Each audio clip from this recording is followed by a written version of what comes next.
আসসালামু আলাইকুম গাইস, আজ আমি বাড়িতে বানাবো কাবাব। তো তার জন্য বাড়িতেই বানিয়েছি আমি চাটনি। তো এই চাটনি আপনারা বাড়িতে বানিয়ে আপনারা কাবাবের সঙ্গে, কাটলেসের সঙ্গে, সিঙ্গাড়ার সঙ্গে আপনারা খেতে পারেন। এই চাটনি খেতে খুবই ভালো লাগে। তো অবশ্যই একবার বাড়িতে বানিয়ে দেখবেন এই চাটনি।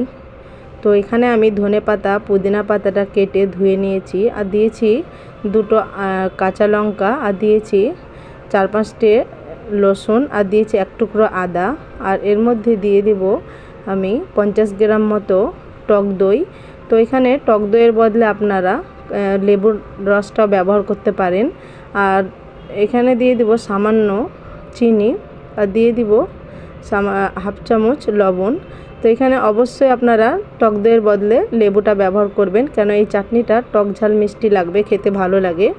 তো এখানে আমার পিসা হয়ে গেছে, আমি এটা একটা বাটির মধ্যে ঢেলে দেখাচ্ছি কত সুন্দর হয়েছে চাটনি। আর কার কার ভালো লাগলো আমার এই চাটনির রেসিপি কমেন্টে জানাবেন। আর আমার রেসিপিটা ভালো লাগলে লাইক কমেন্ট শেয়ার করে চ্যানেলটা ফলো করুন।